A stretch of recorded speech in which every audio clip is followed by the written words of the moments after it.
नमस्कार सांग मैंने आज जय जगन्नाथ। आज आम बनवा जगन्नाथ बल्लभ 56 भोग गोटे भोग बहुत फेमस आउ बहुत जगन्नाथ को प्रिय भोग। आज जन्माष्टमी उपलक्षे निश्चय तैयारी करवा। तो चलतु ये मु गोटे गिनारे अटा नहीं अटार ही तैयारी हुए। पंचायत सूजी तैयारी करेंगे कि जगन्नाथ बल्लभ अटार ही तैयारी होता है। तापर ये अटारे मुझे तेल नहीं गरम करने यहीपरी भाव में आम झुंझुण है पर्यंत भाजी नवा। तो लम्स गुड़ाक टे गुंड कर भाजी नवा। तापर आम ये गोटे गिना चीनी नवा तार सिरप प्रस्तुत करने। तापर ये गोटे गिना आम पानी नवा। मु जो गिनारे अटा नहीं से गिनारे ही मुझे चीनी नहीं और से गिनारे ही आम गोटे गिना पानी दबा। या आम मेल्ट है पर्यंत टी गाढ़ पर्यंत आम टे या चल नवा। तापर ये देखो मसलार मुझे जायफल खंडटे नहीं किसी गोलमरीच और किसी लवंग नहीं गोटे अलैच नहीं ए सब को आम गुंड करदे टिके फ्राए करके गरम करके गुंड ठीक से हुए तो टिके गरम करके आम फ्राए करनवा। ये देखो सिरप प्रस्तुत हो जाए सेपटे आमर अटा पूरा झुंझुणा भाजी हो जाए। ये देखो आम सिरप रेडी हो जाए और टिके समय अच्छे। तापर आम जो मसला को गुंड करते ना से मसला को देदेबा। तापर आमर सिरप रेडी हो जाए। एवं आम जो अटा भाजिक रखी से अटा पर टिके टिके देकी आम सब सिरप गुड़ाक पकई नवा।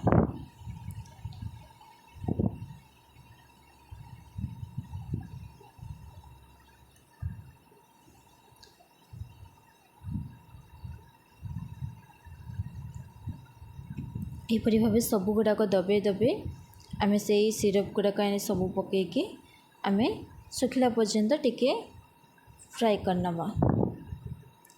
यहाँ सांगे सांगे सुखी जाए बेसी समय लगी न था बहुत कम समय हो जाए गोटे 5 मिनट यहाँ हो जाए। तापर देखो गोटे प्लेट आम ग्रीस करवा और जो आम प्रस्तुत करते ना जगन्नाथ बल्लभ से सबको आम देदेबा। सब गुड़ाक यहीपरी भाव में देदेबा प्लेट रे बाहर करनवा। गरम अच्छी तो एमती आम चामच मध्यम कि पिठपातिया मध्यम आम यहीपरी भाव दबे दबे तार सेप को आनीदेबा। ये देखो मार सेप को आनी मुझे मोटा रखी ताकि खावा को बहुत टेस्टी लगी था और बहुत हेल्दी थाए जो मंदिर में लगी था प्रसाद। आज जन्माष्टमी उपलक्षे निश्चय तैयारी करंतु और भोग लगातु। ये देखो मु तार सेप बन मु गोटे सॉरी मोटा रखी ताकि खाइबा को टिके बहुत भल लगी था यहाँ। तापर आम तार सेप देदेबा। तापर आम को अध घंटा पर्यंत आम रखी नवा। मैं सेप कर काटी नहीं तापर अध घंटा पर्यंत मुझे रखला मैं प्लेट को बाहर करी भोग लगेवाई। आम तुलसी पत्र तो निश्चय दरकार तुलसी पत्र पकईकि आम भोग लगेदेबा।